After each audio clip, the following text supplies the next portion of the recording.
99% chances है कि ऐसा ही क्वेश्चन एग्जाम में आएगा। अब पहली बात तो ये समझनी है कि ये एक क्वेश्चन नहीं है, ये दो क्वेश्चन है।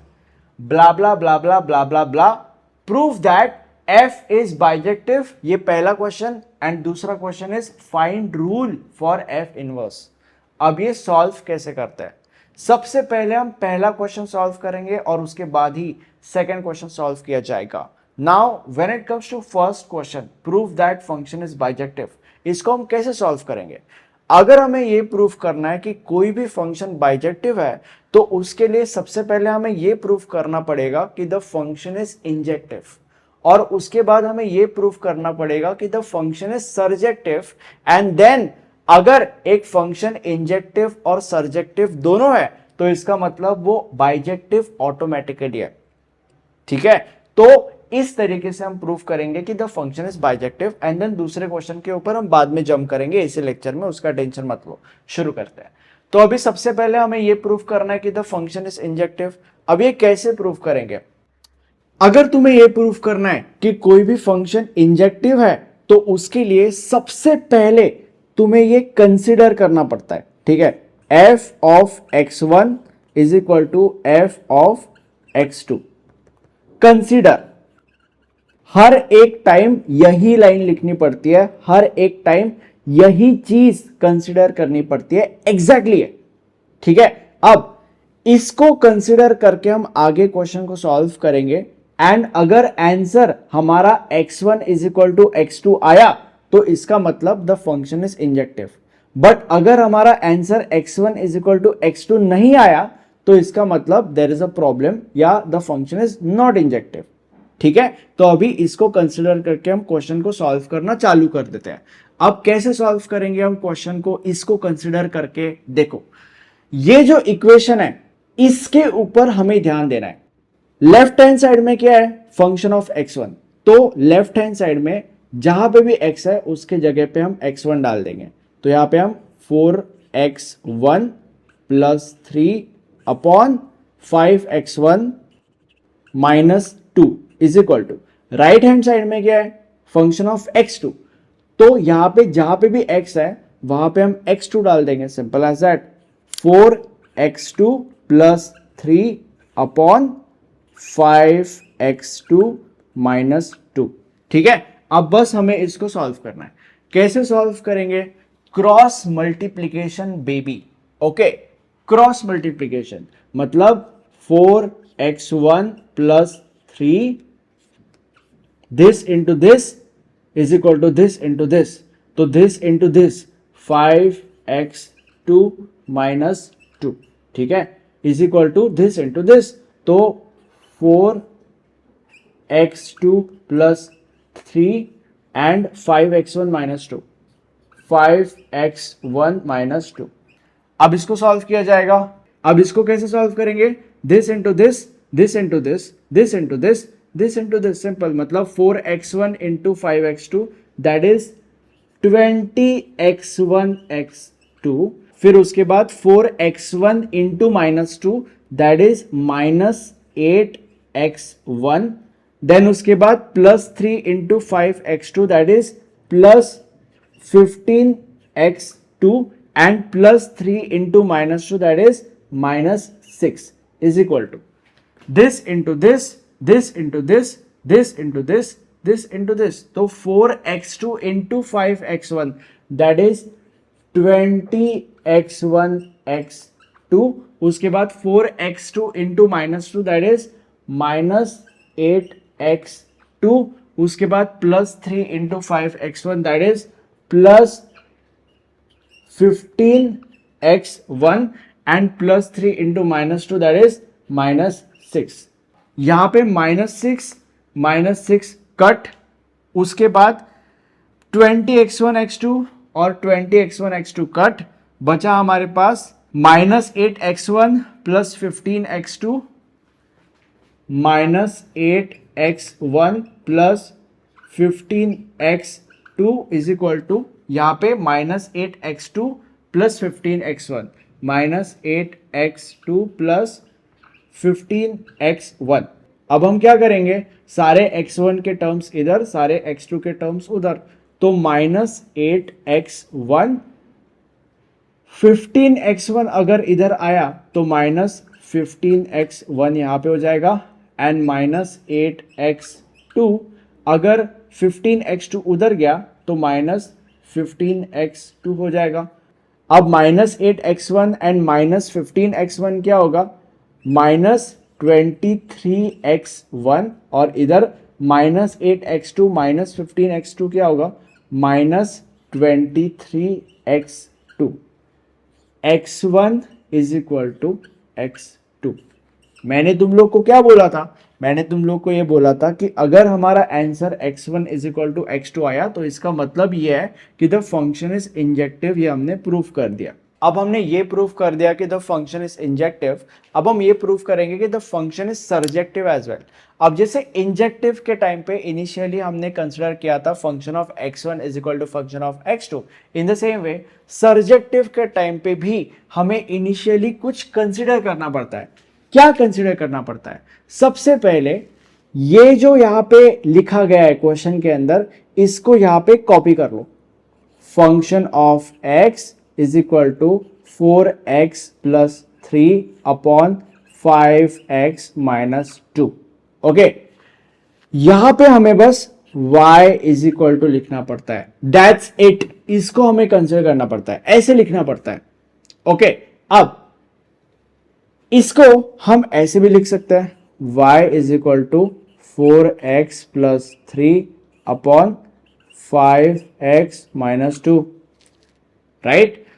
अब जैसे y इज इक्वल टू ये व्हाटएवर हमने लिखा है, इसको हमें इस तरीके से मैनिपुलेट करना है कि x इज इक्वल टू इधर कुछ भी आए, ठीक है। मतलब जैसे यहां पे y इज इक्वल टू ये चीज है, ये पॉलिनोमियल है, इन द सेम वे इसको हमें इस तरीके से मैनिपुलेट करना है कि यहां पे x आए सिर्फ, और इज इक्वल टू यहां पे जो भी पॉलिनोमियल आएगा वो।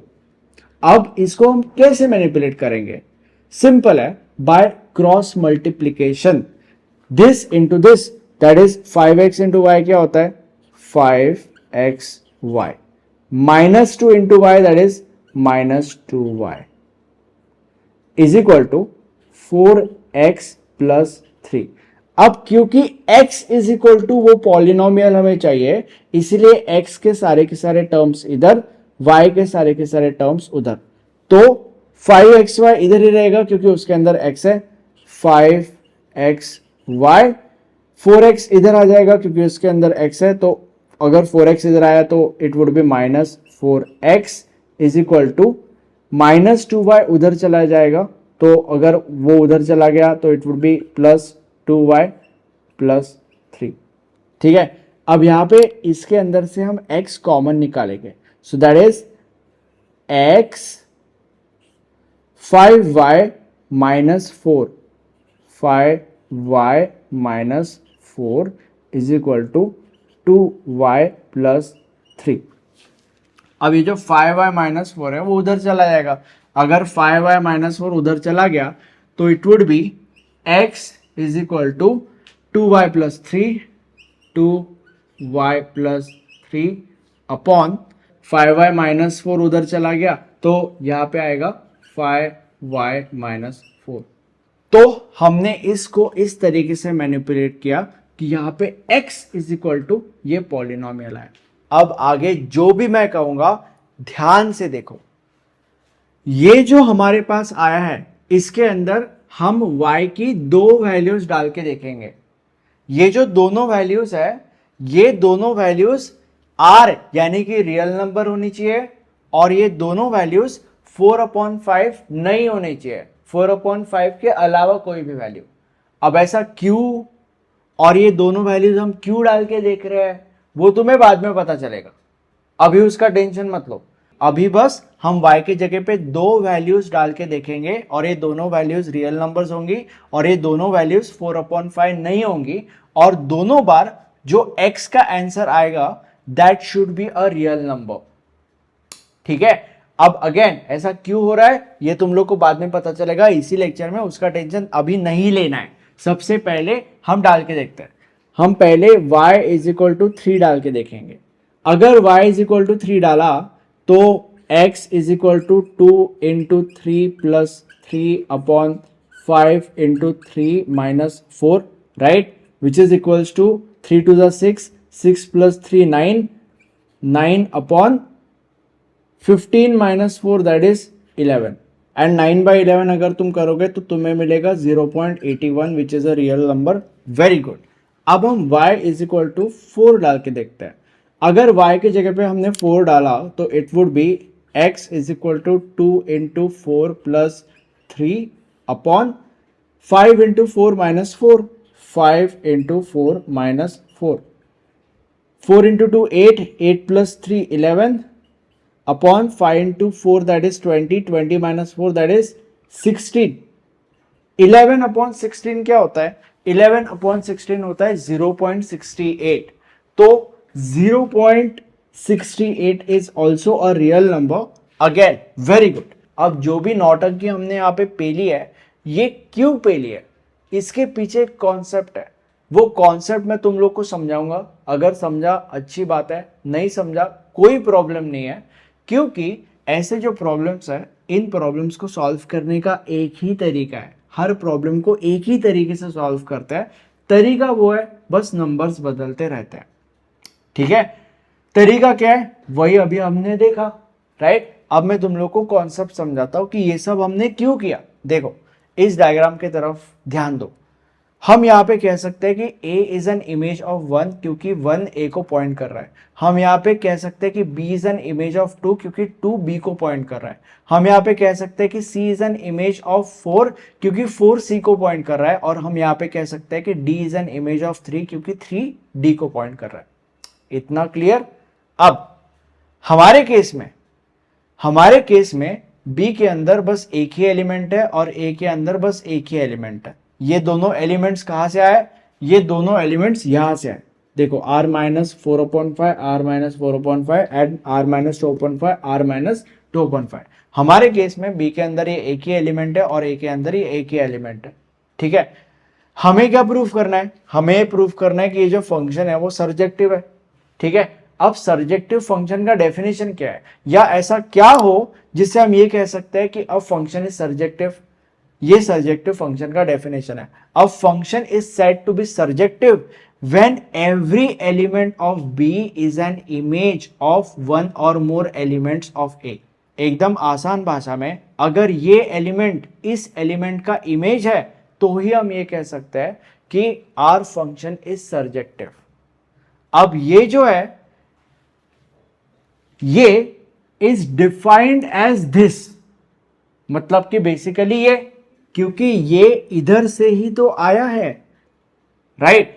तो इस केस में या इस कॉन्टेक्स्ट में हमने y के जगह पे कुछ एलिमेंट्स डाले जो कि रियल नंबर है और जो 4/5 नहीं है क्योंकि यहां पे मेंशन्ड है।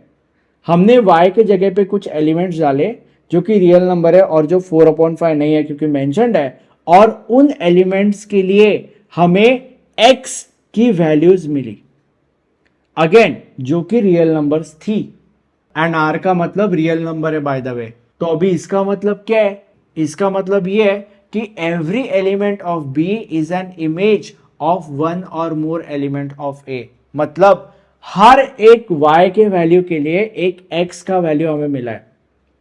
हर एक y के वैल्यू के लिए हमें x का वैल्यू मिला है।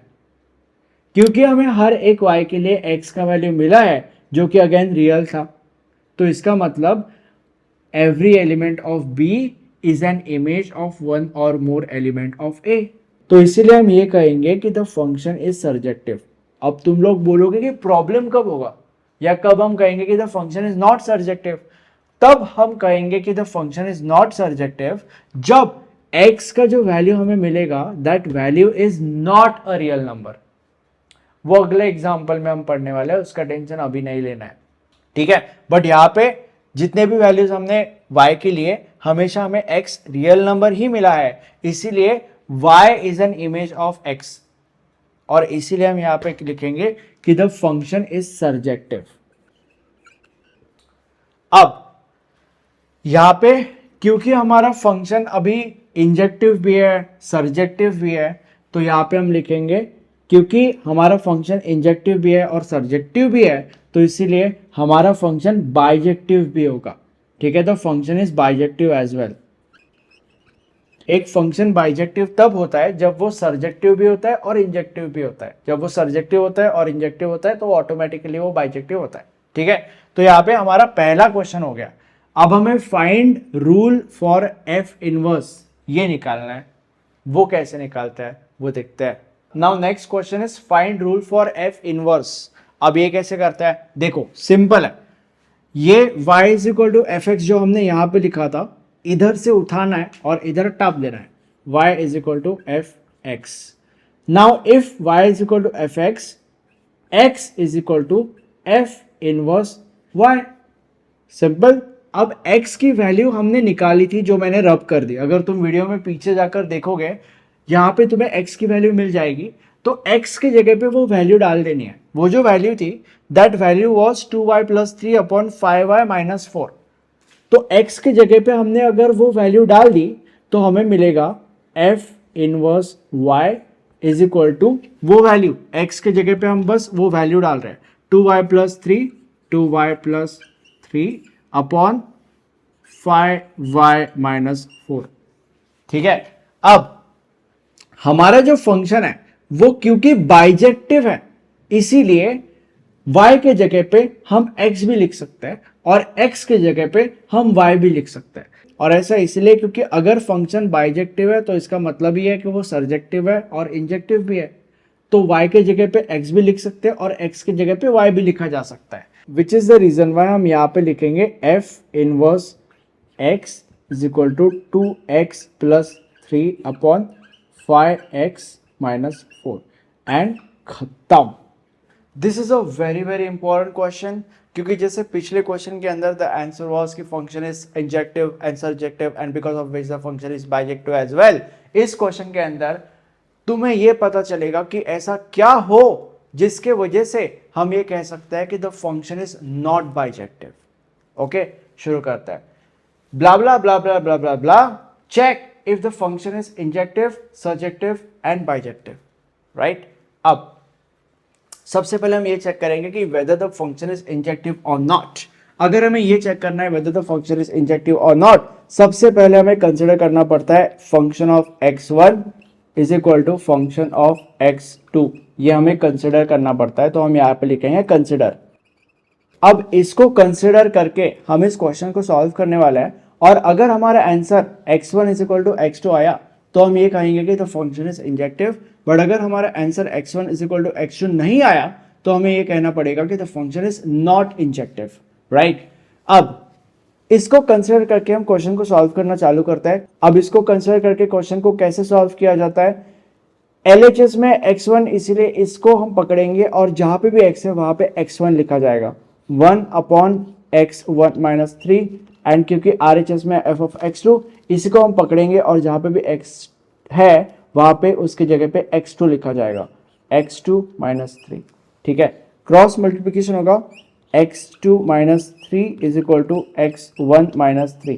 अगर माइनस 3 उधर गया तो it would be like x2 is equal to x1 minus 3 plus 3, ये कट हो जाएगा and the answer is x1 is equal to x2। ठीक है, मैंने तुम लोग को क्या बोला था, अगर answer x1 is equal to x2 आया तो इसका मतलब द फंक्शन इज इंजेक्टिव। तो आगे बढ़ने से पहले हमें ये लिखना होता है कि द फंक्शन इज इंजेक्टिव। पिछले क्वेश्चन में मैं लिखना भूल गया था। अब हम ये चेक करेंगे कि whether the function is surjective और नॉट। अब अगर हमें चेक करना है कि whether the function is surjective और नॉट, जैसे यहाँ पे हमने ये कंसिडर किया था, सर्जेक्टिव के टाइम पे हमें ये कंसिडर करना पड़ता है, बस एक y लगाना पड़ता है इज इक्वल टू ये जो है ये इधर हम टाप देंगे f of x।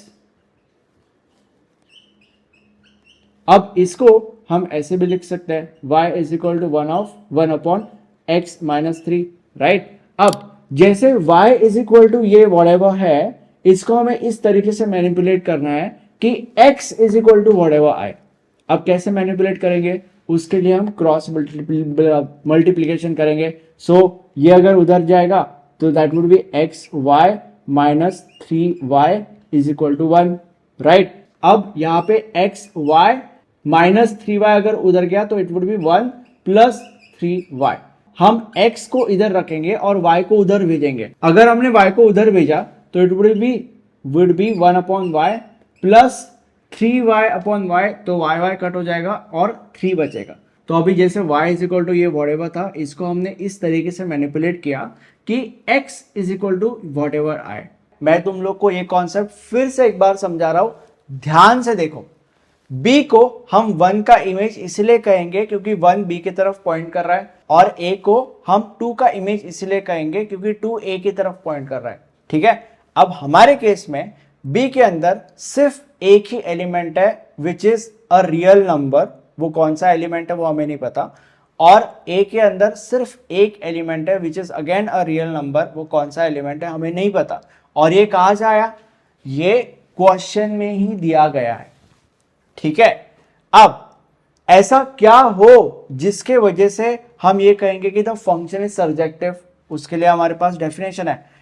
A function would be said as surjective when every element of b is an image of one or more element of ए। एकदम आसान भाषा में, अगर ये एलिमेंट इस एलिमेंट का इमेज है तो हम ये कहेंगे कि the function is surjective. But हमें कैसे पता चलेगा कि ये एलिमेंट इस एलिमेंट का इमेज है? तो उसके लिए हम इसकी हेल्प लेंगे। और वो कैसे? y के जगह पे हम दुनिया का कोई भी रियल नंबर डालेंगे, और अगर x की वैल्यू भी एक रियल नंबर आई तो इसका मतलब this is an image of this. अब तुम बोलोगे कि अरे पिछले क्वेश्चन में तूने तो हमें बोला था कि यहाँ पे हाँ रियल नंबर डालो, बट देन एक एलिमेंट था जिसको तूने इग्नोर करने के लिए बोला था कि ये छोड़ के कोई भी रियल नंबर। वो इसीलिए क्योंकि क्वेश्चन में दिया था। यहाँ पे क्वेश्चन में कुछ ऐसा नहीं दिया है, यहाँ पे तुम y के जगह पे दुनिया का कोई भी रियल नंबर यूज कर सकते हो, एंड फिर x की वैल्यू एक अगर रियल नंबर आई तो हम ये कहेंगे कि this is an image of this. But अगर y की जगह पे हमने कोई एलिमेंट डाला विच is a real number, but अगर x की वैल्यू रियल नंबर नहीं आई तो हमें ये कहना पड़ेगा कि the function is not surjective. और ऐसा इसीलिए क्योंकि हमें कंसिडर y की वैल्यू भी एक रियल नंबर ही करनी पड़ेगी, और यहाँ पे x की वैल्यू भी एक रियल नंबर ही आनी चाहिए क्योंकि क्वेश्चन में वैसा दिया है। ओके, अब यहां पे अगर सिंपली हमने 0 डाला तो any number upon 0 is infinity, तो x would be equals to infinity. Infinity is not a real number, ठीक है, और इसीलिए the function is not surjective. हमने डाला तो y के जगह पे real number which is 0, but क्योंकि any number upon 0 is infinity and infinity plus 3 is equal to infinity, तो x की वैल्यू भी इंफिनिटी आएगी। एंड क्योंकि अब x की वैल्यू इंफिनिटी है which is not a real number, इसलिए हम ये कहेंगे कि the function is not surjective. तो अभी यहां पे पहले y is equal to 0 and then x is equal to 1 upon 0 plus 3 is equal to infinity, which is not a real number, not r, और इसीलिए हम यहाँ पे लिखेंगे फंक्शन इज नॉट सर्जेक्टिव। और क्योंकि the function is injective but not surjective, इसीलिए the function won't be bijective as well. और अब अगर इसको हमने डायग्राम के पॉइंट ऑफ व्यू से देखा तो हमने तो y की वैल्यू एक रियल नंबर कंसिडर किया था, बट x की वैल्यू एक रियल नंबर नहीं आई। तो इसका मतलब क्या है? इसका मतलब this is not an image of this, not. और सर्जेक्टिव का डेफिनेशन क्योंकि ये है every element of B is an image of one or more element of A, मतलब ये इसका इमेज अगर हुआ तो ही हम ये कह सकते हैं कि द फंक्शन इज सर्जेक्टिव।